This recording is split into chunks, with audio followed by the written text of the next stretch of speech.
Good afternoon to our listeners on Parliament Radio 105.5 FM, our viewers on the Parliament channel, and those of you joining us via the World Wide Web on the Parliament's website www.ttparliament.org and via our YouTube channel ParlView.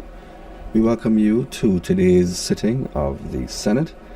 In just a few seconds' time, the sitting is expected to begin. On the agenda today, debate is expected on the Finance Number 3 Bill 2016, and as occurred in the House of Representatives, debate may occur simultaneously if the Senate so agrees on three motions: the confirmation of the Customs Import Duty, Caribbean Common Market Amendment Order, the Excise Duty Alcoholic Beverages Order, and the Excise Duty Tobacco Products Order 2016. There are questions for oral answer and for urgent response, and so we simply await the arrival of the presiding officer to start the day's proceedings.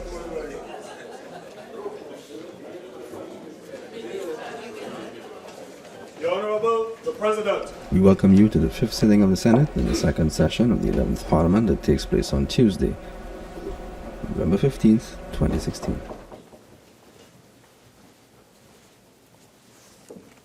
Let us pray. Almighty God, we willingly acknowledge you as the supreme being, most gracious and most merciful. Look down, we beseech you, on us who are members of this Senate, and deign to assist us in the duties that we have to perform on behalf of our beloved country of Trinidad and Tobago. Open our eyes to see the truth, and help us to accept it with all its implications into our lives. Direct us, O Lord, in our deliberations, so that setting aside private interests, unwholesome prejudices, and personal affections, we may treat all matters set before us with honesty, courage, and conviction. Through all we say and do in this Senate, may we give glory and honor to your holy name, inspire confidence in our fellow citizens, and make a positive contribution to the peace and prosperity of our nation. Amen.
Honorable Senators.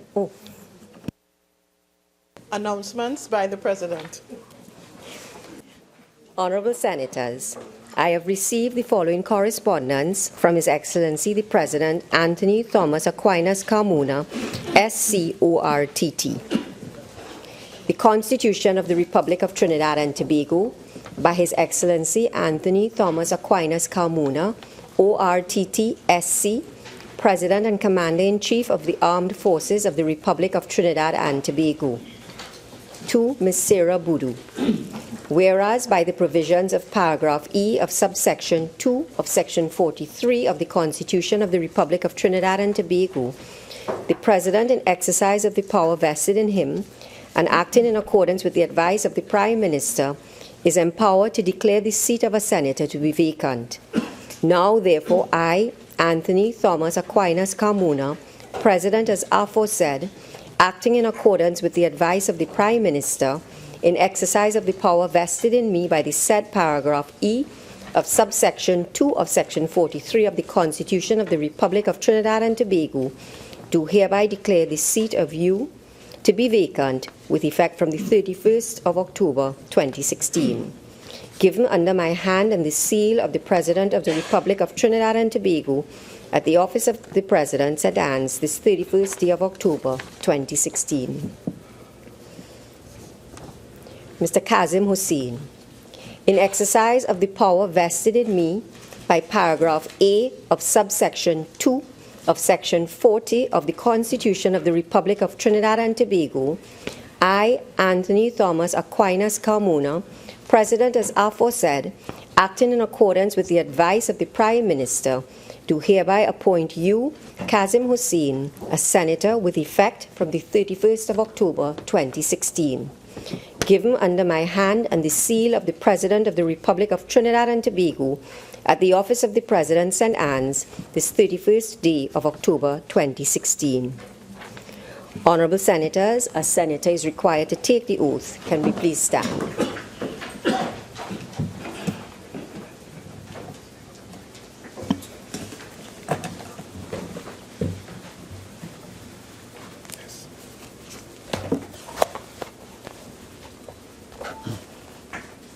I, Kazim Hussein, having been appointed a Member of Parliament, do swear by Almighty Allah that I will bear true faith and allegiance to Trinidad and Tobago, will uphold the Constitution and the law, and will conscientiously and impartially discharge the responsibility to the people of Trinidad and Tobago upon which I am about to enter.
Honorable Senators, there is another item of business to be dealt with under this item 3, but I will revert to it later.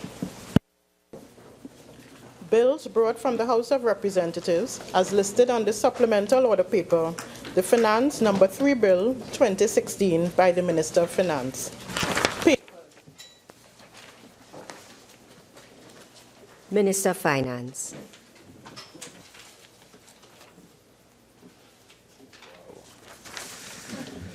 That's a lot of papers. Madam President, I have the honor to lay on the table the following papers as listed on the order paper in my name. The reports of the Auditor General of the Republic of Trinidad and Tobago on the financial statements of the Venture Capital Incentive Program for the years ended September 30th, 2011, 2012, 2013, 2014, and 2015. The report of the Auditor General of the Republic of Trinidad and Tobago on the financial statements of the Regulated Industries Commission for the year ended December 31st, 2013. The reports of the Auditor General of the Republic of Trinidad and Tobago on the financial statements of the Tuna Puna Piarco Regional Corporation for the years ended September 30th, 2004, 2005, 2006, and 2007. The report of the Auditor General of the Republic of Trinidad and Tobago on the statement of recovery of expenses of the Ministry of Energy and Energy Industries for the year ended December 31st, 2015. The report on the operations of the National Insurance Board of Trinidad and Tobago for the financial year ended June 30th, 2015. the report of the Central Bank of Trinidad and Tobago with respect to the progress of the proposals to restructure CLICO, BAT, and CIB for the quarter ended September 30th, 2016. The second report of the Auditor General of the Republic of Trinidad and Tobago on the financial statements of the Northwest Regional Health Authority for the years ended September 30th, 2005, 2006, 2007. The reports of the Auditor General of the Republic of Trinidad and Tobago on the financial statements of the Penal de Bay Regional Corporation for the year ended September 30th, 2007. The Customs Import Duty Caribbean Common Market Amendment Order 2016, the Excise Duty Alcoholic Beverages Order 2016, the Excise Duty Tobacco Products Order 2016. Leader of Government Business. Madam President, I have the honor to lay on the table the following papers as listed on the order paper and the supplemental order paper in the names of the Minister of Public Administration and Communications, the Minister of Health, the Minister of Community Development, Culture and the Arts, the Minister of Social Development and Family Services, the Minister of Education, and in my own name. The annual administrative report of the National Information and Communications Technology Company Limited, IGovTT, for the period October 2013 to September 2014. The annual administrative report of the Telecommunications Authority of Trinidad and Tobago, TATT, for the period October 1, 2013 to September 30, 2014. The first report of the committee established to review the levels of health care delivery by the regional health authorities and to rationalize the system of public sector doctors in private practice.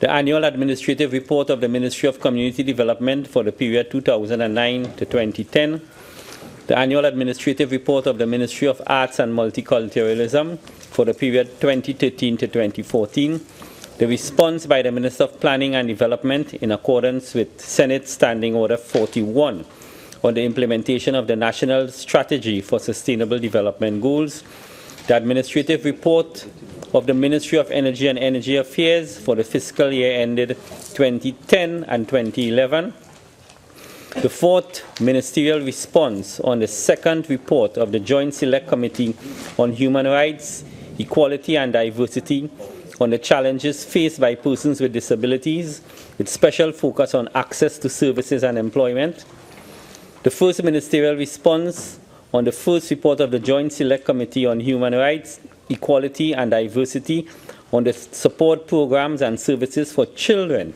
whose parents or guardians was the perpetrator or victim of a violence offense. The second ministerial response on the first report of the Joint Select Committee on Human Rights, Equality and Diversity on the support program and services for children whose parents or guardian was the perpetrator or victim of a violence offense. The second ministerial response on the second report of the Joint Select Committee on Human Rights, Equality and Diversity on the challenges faced by persons with disability, with specific focus on access to services and employment. Mr. Vice President. Madam President, I have the honor to lay on the table the following papers as listed on the order paper in my name. The 105th report of the Salaries Review Commission, the annual administrative report of the Statutory Authorities Service Commission for the year ended September 2015, the sessional review of the first session 2015-2016, 11th Parliament of the Republic of Trinidad and Tobago, the delegation report of the 41st Regional Conference of the Caribbean Americas and Atlantic Region of the Commonwealth Parliamentary Association, CPA, Nassau, the Bahamas, on July the 22nd to the 30th, 2016. Minister of Rural Development and Local Government. Madam President, I have the honor to lay on the table the following papers as listed on the order paper in my name. The annual and administrative report of the Paloseco Agricultural Enterprises Limited for the period 2013 to 2014. The annual administrative report of the San Fernando City Corporation for the period 2013 to 2014. the ministerial response to the second report of the Joint Select Committee on Human Rights, Equality and Diversity on the challenges faced by persons with disabilities, with specific focus on access to services and employment. Minister of Labour and Small Enterprise Development. Madam President, I have the honor to lay on the table the following papers as listed on the order paper and the supplemental order paper in my name. The annual administrative report of the Industrial Relations Advisory Committee for the period 16 February 2014 to February 15, 2015. The annual administrative report of the Occupational Safety and Health Authority, OSHA, for the period October 2014 to September 2015. The annual administrative report of the Boiler Examiners Board for the period October 1, 2014 to September 30, 2015. And the third ministerial response on the second report of the Joint Select Committee on Human Rights, Equality and Diversity on the challenges faced by persons with disabilities, with specific focus on access to services and employment. Reports from select committees. Senator Roach. Thank you, Madam President. Madam President, I have the honor to present the following report as listed on the order paper in my name. The first report of the Joint Select Committee on Local Authorities, Statutory Authorities, and Service Commissions, including the THA, on an inquiry into the Land Settlement Agency in relation to squatter regularization, second session 2016 to 2017, the 11th Parliament. Thank you. Senator Choate. Madam President, I have the honor to present the following report as listed on the order paper in my name. The first report of the Joint Select Committee on Finance and Legal Affairs on an inquiry into criminal case flow management in the judicial system, second session, 2016 to 2017, 11th Parliament. Senator De Freitas. Madam President, I have the honor to present the following report as listed on the order paper in my name. The report of the Joint Select Committee on National Security on inquiries conducted during the first session, 2015-2016, 11th Parliament. Senator Mark. Yes, Madam President, I have the honor to present the following report as listed on the supplemental order paper in my name. The first report of the Public Administration and Appropriations Committee, first session 2015-2016, 11th Parliament, on examination into the current expenditure of ministries and departments under three subheads: current transfers and subsidies, development program, consolidated fund, and infrastructure development fund. Senator Small. Madam President, I have the honor to present the following reports as listed on the supplemental order paper in my name. First report of the Joint Select Committee on State Enterprises, first session 2015-2016, 11th Parliament, on an inquiry into the administration and operations of the Petroleum Company of Trinidad and Tobago, Petrotrin. The second report of the Joint Select Committee on State Enterprises, first session 2015-2016, 11th Parliament, on an inquiry into the administration and operations of the Urban Development Corporation of Trinidad and Tobago Limited, UDCOT. The third report of the Joint Select Committee on State Enterprises, first session 2015-2016, 11th Parliament, on an inquiry into the administration and operations of the National Gas Company of Trinidad and Tobago Limited, NGC. Urgent questions. Senator Mark. To the Honourable Minister of Finance, in light of recent protests concerning the unhealthy working conditions at the Board of Inland Revenue, Trinidad House, Port of Spain. What urgent measures are being taken to alleviate this situation? Minister of Finance. Thank you, Madam President. I think it's necessary to give some history of this matter. I'm advised that the head of the Public Services Association entered Trinidad House on Monday, the 7th of November 2016, and advised staff to vacate the premises, citing the Occupational Safety and Health Act. Subsequent reports indicated that Mr. Duke had claimed that the building was affected by a rat infestation, which was making workers sick, as several employees had complained of various illnesses, including fungal infections and rashes. The following day, the chairman of the Board of Inland Revenue reported that staff reported to work on Tuesday the 8th but left after 2 hours, as advised by the PSA. The staff on the first floor of Trinidad House had complained that they had seen evidence of rats on the floor. Following this, Rentokil and the Port of Spain City Corporation visited the floor and did a thorough assessment and comprehensive examination and advised there was no evidence of any rat infestation. However, notwithstanding that, the facilities unit of the Ministry of Finance took all necessary precautions. I am also advised there were no reports of workers feeling ill from fungal infections or rashes, as claimed by the PSA. The Chairman, Board of Inland Revenue, later reported that she met on Friday, the 11th of November, with the first Vice President of the PSA. However, the PSA did not give any commitment that staff would return to work in light of efforts taken by the management. Following this, on the 11th of November, the Chairman of the Board of Inland Revenue reported that most departments returned to work. Your time is up. Okay. Senator Mark.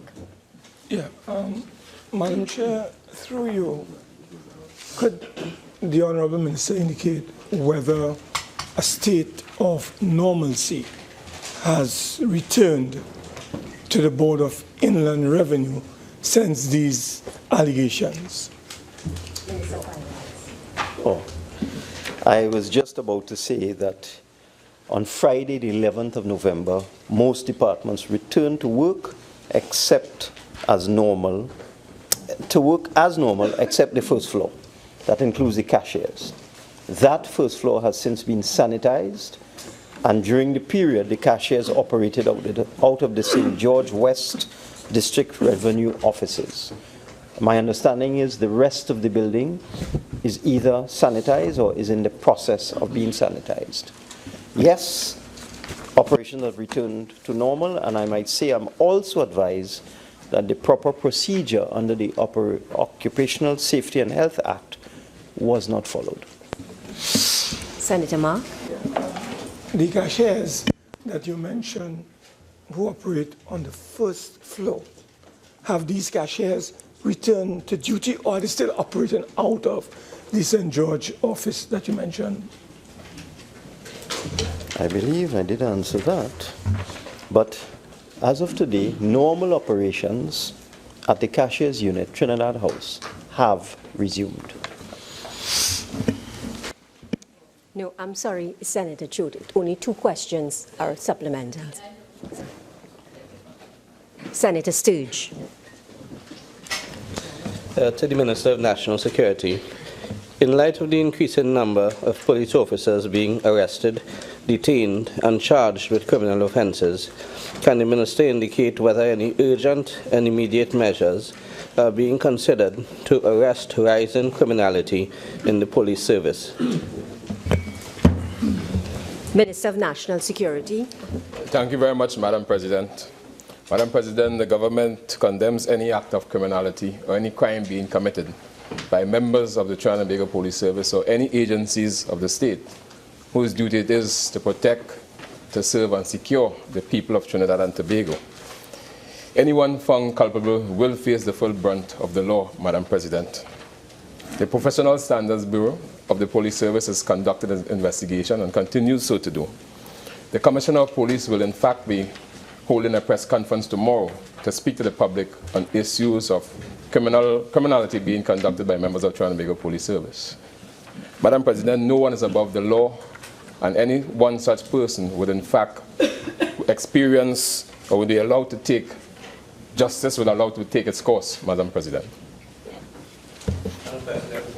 To you, can the Minister indicate, quite apart from such errant officers being dealt with when charged, whether and what preventative measures he is going to put in place to deal with the rise in criminality in the police service?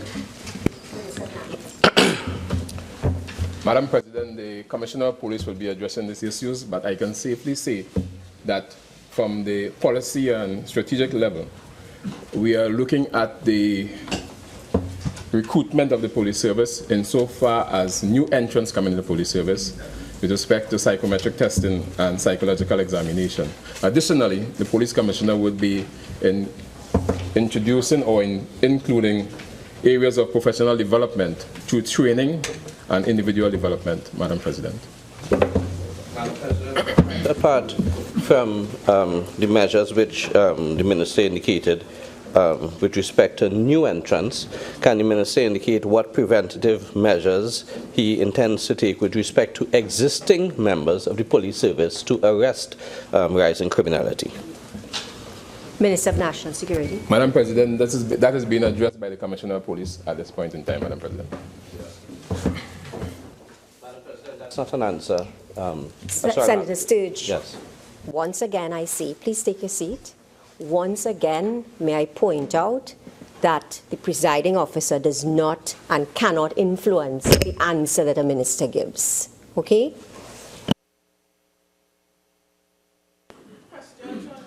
Questions for oral answer.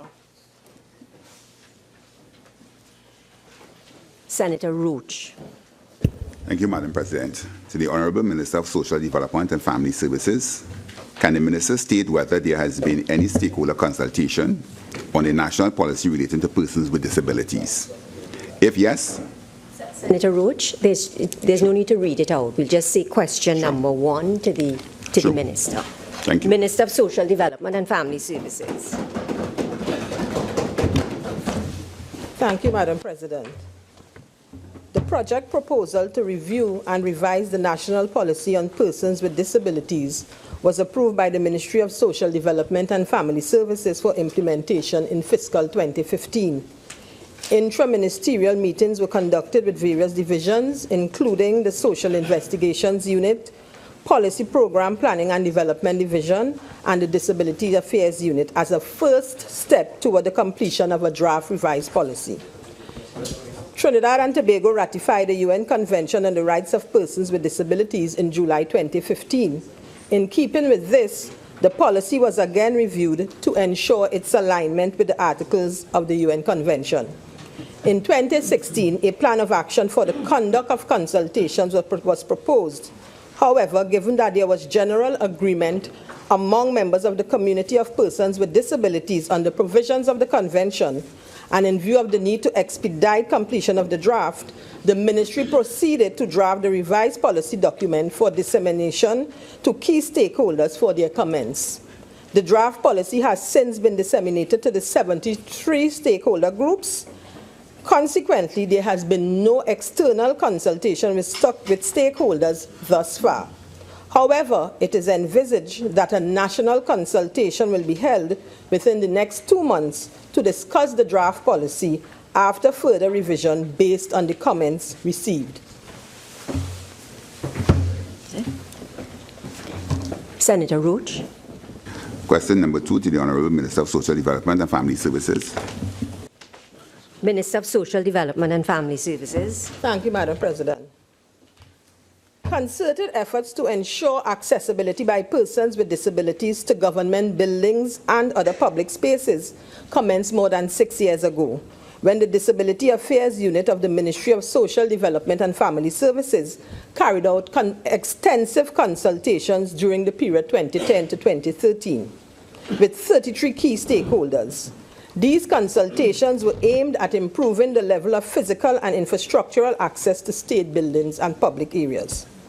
In 2011, the Trinidad and Tobago Bureau of Standards, the Consortium of Disability Organizations, and the then Ministry of the People and Social Development began discussions on the development of an accessibility code for Trinidad and Tobago. Accessible and Usable Buildings and Facilities Document 2009 was selected as the base document to serve the foundation in developing the Trinidad and Tobago National Accessibility Code. The Planning and Facilitation of Development Act was assented to on October 1st, 2014. This act, when fully proclaimed, will replace the Town and Country Planning Act, Chapter 3501, and would allow for the establishment of a national planning authority and implementation of the Accessible and Usable Building Facilities Codes. In July 2015, Trinidad and Tobago ratified the United Nations Convention of the Rights of Persons with Disabilities and established a cabinet-appointed interministerial committee to advance domestic operationalization of the 50 articles contained within the convention, many of which relate to physical and infrastructural access. The committee is comprised inter alia of high-level representatives from the Ministry of Social Development and Family Services, local government, works and transport, housing and sport. A plan of action to advance the inclusion of persons with disabilities in the area of physical and infrastructural access under Articles 9, 19, 24, 25, and 30 of the UN Convention was established. In addition, a reporting matrix was developed to monitor and ensure continuous implementation of projects and programs regarding building and infrastructural access. All ministries represented at the committee are required to report on a quarterly basis. There is continuous improvement within the judicial system to accommodate persons with disabilities, and access for persons with physical disabilities already exists at the Hall of Justice in Port of Spain, the Medina Building Court Facility in San Fernando, and the Point 14 Magistrates Court. It is envisaged that a similar design will be utilized in the construction and remodeling of other courts. The Ministry of Education has implemented several initiatives to create an accessible learning environment, such as physically accessible classrooms and the upgrading of schools with appropriate facilities and support to enable access and participation. The Ministry of Sport is engaged in the modification of all public recreation and sporting facilities to accommodate persons with disabilities and to ensure that the services offered are accessible. An estimated 90% of stadia, indoor sport arenas, and community swimming pools are accessible, including entry access ramps, special lifts installed at community pools, accessible restrooms for persons with disabilities, and special carports. Handrails and adaptable showers within the toilet and bathroom facilities are installed to accommodate persons with physical disabilities at several swimming pools. 2 new public libraries were opened during 2015 at Cuba and Rio Claro. Both facilities, like others before it, are equipped with ramps, accessible toilet facilities, workstations that accommodate wheelchairs, and other accessible amenities. The new library at Mayaro will be outfitted with braille-labeled elevators, ramps, doors, and other accessible features for persons with varying disabilities. To date, some government buildings have been outfitted to enable persons with access for persons with disabilities. The Ministry of Social Development and Family Services will liaise with the Property and Real Estate Services Division to obtain information on the number of government buildings which have already made accessible to persons with disabilities. In the Ministry of Social Development and Family Services, all social welfare offices have dedicated parking ramps and rails, and all regional health authorities are wheelchair accessible. Additionally, in May 2015, the Ministry of Food Production launched a cabinet-approved policy to allow the access of service dogs used by the visually impaired persons in all government buildings. In fiscal 2017, the Ministry of Social Development and Family Services will embark on a project to ensure accessibility of all its offices for persons with disabilities. The Minister, your 5 minutes. The time is up. to the Honourable Minister again. Can you tell me if audit has been done on a number of government buildings that so far complied with this new accessibility? And if so, is there a target that you're of compliance within a certain period of time? Thank you. Minister. Thank you. An audit has not been completed thus far. What we have been doing is that we have been trying to get the relevant ministries to provide information in terms of what they have already completed. Senator Sturge. Thank you kindly. Can the Honourable Minister indicate, in light of the High Court judgment in George Daniel, which makes it inaccessibility of public buildings by disabled persons unconstitutional, can the Minister indicate a time frame within which all courts in this country will become accessible to the disabled? Madam President, at this point in time, I am not in a position to indicate when all courts will be made accessible. However, the government is working assiduously to be able to come in line with the conventions of the UN Convention for Persons with Disabilities. Senator Mark. Could the Honourable Minister of Social Development and Family Services indicate whether a budget has been allocated for addressing these areas that you have mentioned so that we can enhance the facilities, whether it's at government buildings or government-related buildings? Is there a budget, and could you share with us the value of that budget? Honourable Minister. Madam President, the individual ministries would have made provision in their budgets for the work that they are expected to carry out.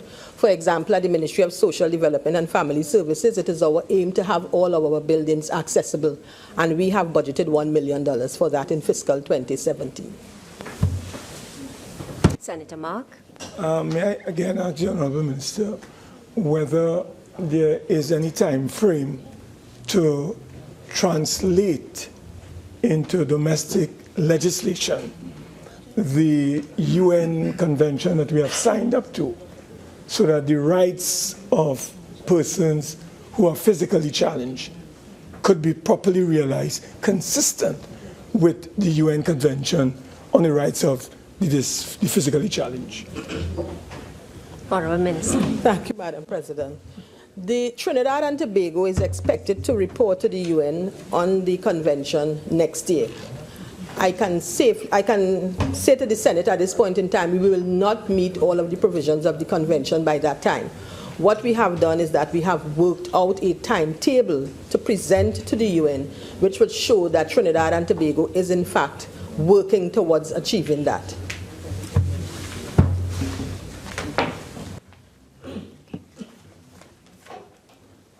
Senator Mark.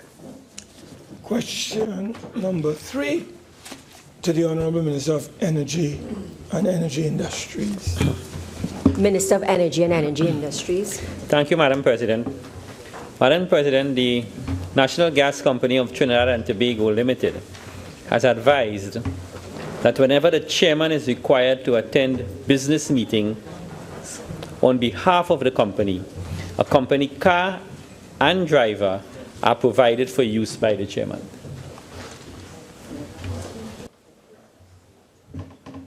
Yes. Yeah.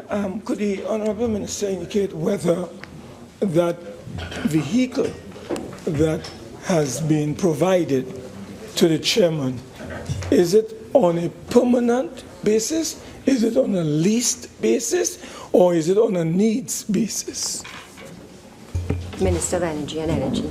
My understanding is it is on a needs basis, because under the manual for state sector, state companies manual, chairmen of state enterprises are not entitled to a vehicle in their own right.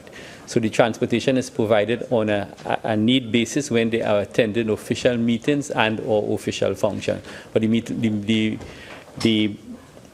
vehicle is not bought for them or assigned to them solamente.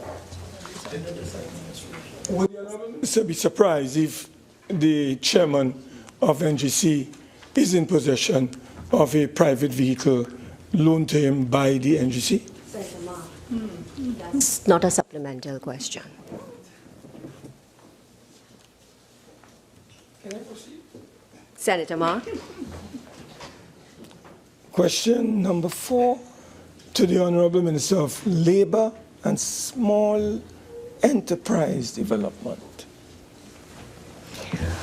Honorable Minister of Labour and Small Enterprise Development. Thank you very much. Thank you very much, Madam President. In the case of Constructura OAS, by letter dated March 11, 2016, the company, in accordance with Section 4 of the Retrenchment and Severance Benefit Act, submitted to the Minister of Labour and Small Enterprise Development a notice of termination of the services of 879 workers due to reasons of redundancy attributed to the cessation of the Sir Solomon Highway, Hochoy Highway Extension to Point 14 project. In its correspondence, the company stated that, I quote, Madam President, severance benefits due and owing to each worker shall be paid within 30 days of termination of service, that is, on or before May 25, 2016, close quotation. The minister met with the union and OAS Constructura on June 22, 2016. At this meeting, the company reiterated its proposal to offer its vehicles and equipment to the union as compensation for severance and other outstanding monies. The union rejected this offer. Consequently, at another meeting held on July 1, 2016, between both parties, it was reiterated that the company OAS Constructura was willing to make payments but was without funds, and as a result, the offer of the vehicles and equipment was still available to the union. The union again rejected the offer. Madam President, honorable senators should take note that the matter between OAS Constructura and the union is currently before the Industrial Court of Trinidad and Tobago, and therefore is currently outside the remit of the Minister of Labour and Small Enterprise Development. The ministry, however, will continue to monitor the issue to determine its progress. Madam President, the intervention of the Minister of Labour in matters pertaining to non-payment of severance benefit is regulated by the provisions of the existing legislation, particularly the Retrenchment and Severance Benefits Act and the Industrial Relations Act of 1972 as amended. To address the limitations of these two pieces of legislation, the ministry has embarked on national consultations with our stakeholders on their review. Consultations on the amendments to the Industrial Relations Act were held in Trinidad in February 2016 and in Tobago in April 2016. The first round of consultation on the Retrenchment and Severance Benefit Act was held in May 2016. Stakeholders' comments have been received and are being reviewed, and a second round of consultation is expected within the coming months. It is proposed that if all goes well and according to plan, amendments to these important and other important pieces of legislation will be brought before Parliament in 2017. I thank you, Madam President. Senator Mark. Madam President, could the Honourable Minister indicate to this Parliament whether she has an estimated number in terms of value as to the quantum owed by this company to the 800 and odd workers who were retrenched by the OAS company? Do you have an idea of what is the total retrenchment figure owed to these workers under the Retrenchment and Severance Benefits Act? Honourable Minister. Madam President, I am not in possession of that information, but certainly if the Honorable Senator requires it, I can obtain it from the relevant authority. Senator Mark. Thank you, Madam President. To the Honorable Minister of Energy and Energy Industry. Question number 5. Minister of Energy and Energy Industries. Thank you very much, Madam President. In response to Roman 1, Ms. Cornelia Noel currently holds the position of Vice President Commercial at the National Gas Company. In response to Roman 2, Ms. Noel receives a total compensation of $107,000 per month, comprising basic salary, housing allowance, and transportation allowance. In response to Roman 3, the total compensation for her predecessor was $106,869 per month, comprising basic salary, housing allowance, and transportation allowance. I want to go on record as saying that it must be noted that the Minister of Energy is actively reviewing this position.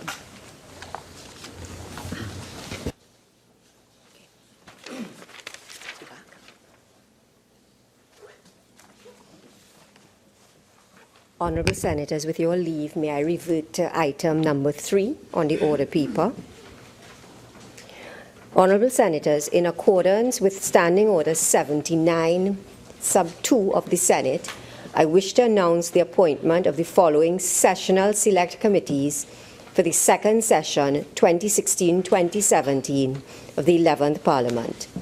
Standing Orders Committee, Ms. Christine Kangaloo, Chairman, Mr. Nigel De Freitas, Member, Mr. Clarence Rambarat, Member, Mr. Wade Mark, Member, Ms. Melissa Ramkisoon, Member.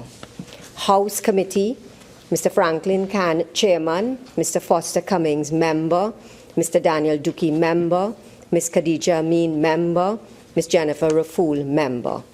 Committee of Privileges, Ms. Christine Kangaloo, Chairman, Mr. Nigel De Freitas, Member, Mrs. Jennifer Batiste Primus, Member, Mr. Wade Mark, Member, Mr. Torrell Shikisoon, Member.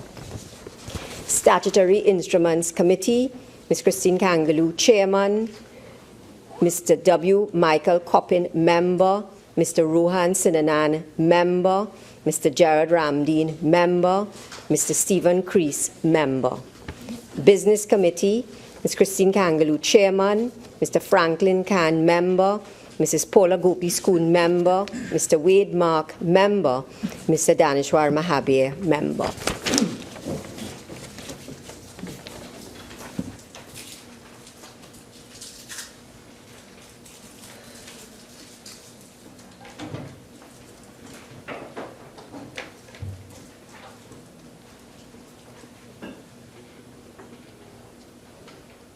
Leader of Government Business. Madam President, before I move the adjournment of the Senate, I just want to provide some explanation. We had intended to debate the Finance Bill number 3 and the 3 relevant motions, but we got an opinion from the Treasury Solicitor, which, and I quote a part of it, which states, "In the interim, I am of the view that the Provisional Collection of Taxes Order 2016 continues in operation and will continue in operation until Finance Bill number 3 and the relevant orders 2016 completes its full passage in the Parliament and the Act is assented to by the President." And please note, this process, however, must be completed within 4 months' time. It must be completed within a 4-month time frame, beginning October 20th, 2016 and ending on February 19th, 2017. During this time, I am of the view that it is permissible for the state to collect and continue to collect online purchase taxes and the rest, which means that we have some time, Madam President, and I want to give the Senate some opportunity to study the provisions in greater detail before we reconvene the debate. So in that context, Madam President, I beg to move that the Senate do now adjourn to a date to be fixed.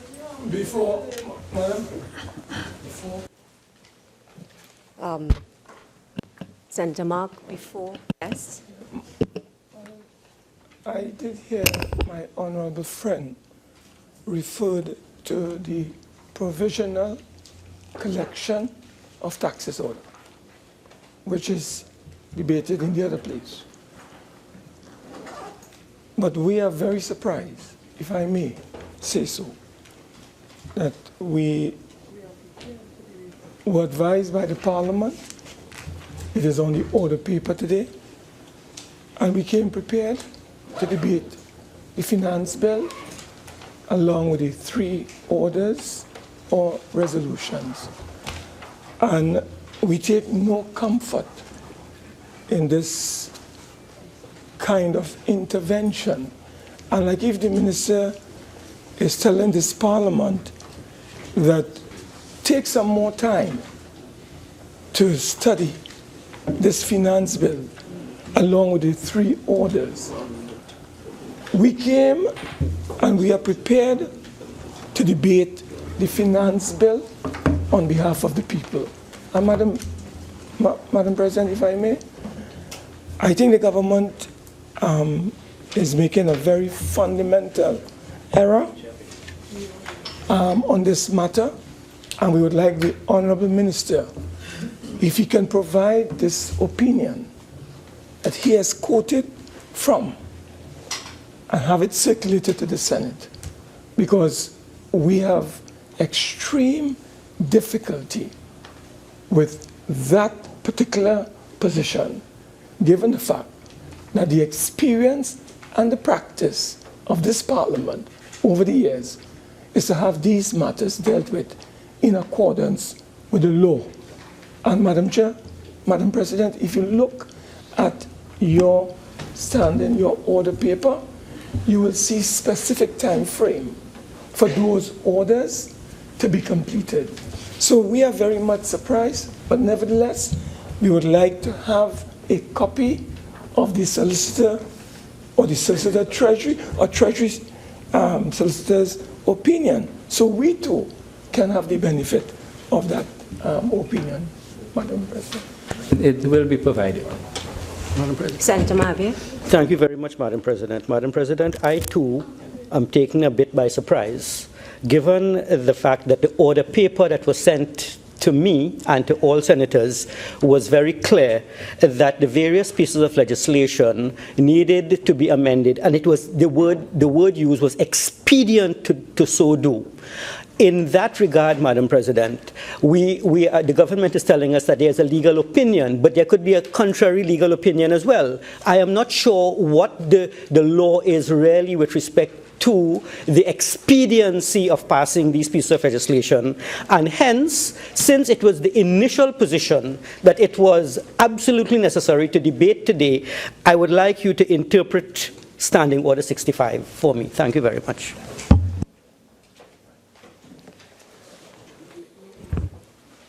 Honourable Senators, the government has proceeded to move the motion that the Senate now adjourn. I do not think, Senator Mahabir, that there is any necessity for me to interpret any standing order at this stage, so I will now put the motion to the House.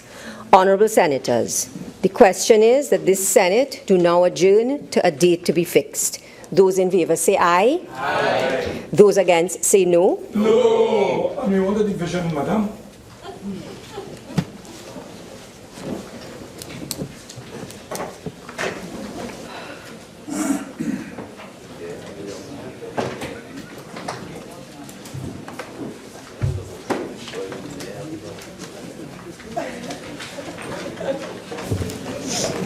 Mr. Khan?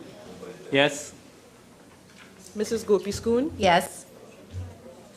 Mrs. Batiste Primus? Yes. Mr. Rambara? Yes.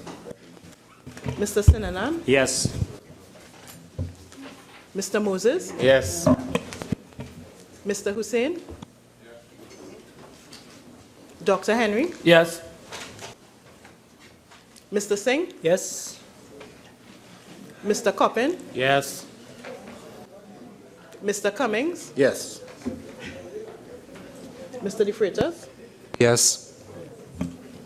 Ms. Bash? Yes. Mr. Dookie? Yes. Ms. Stewart? Yes.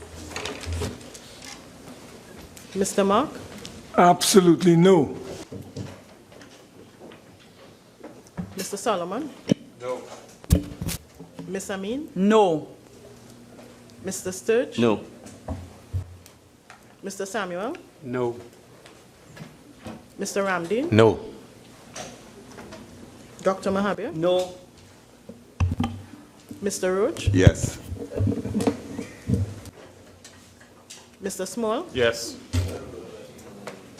Mr. Shriki Abstain.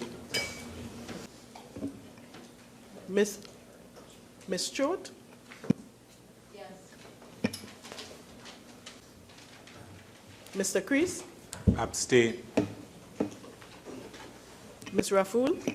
Same. Mr. Richard? Yes. 3.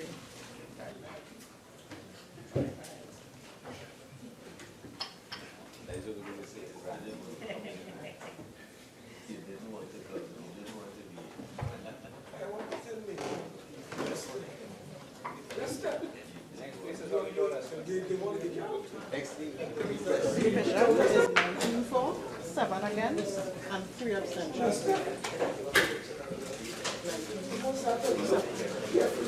3 against. 7 against, 3 abstentions. Do I have?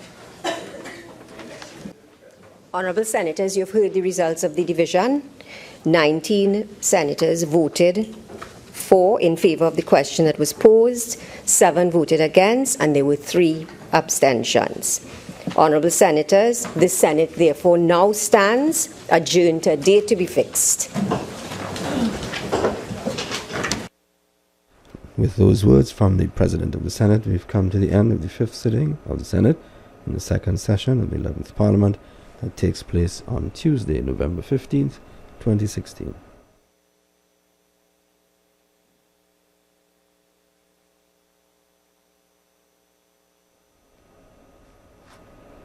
Curtailed ending to the proceedings of the Senate today, with debate in fact not beginning on the Finance Number 3 bill and the 3 pieces, the 3 orders which would have been debated already in the House of Representatives. The leader of Government Business indicating that they had received an opinion that nothing could have been, there was no difficulty with the orders not being passed within a specific time frame.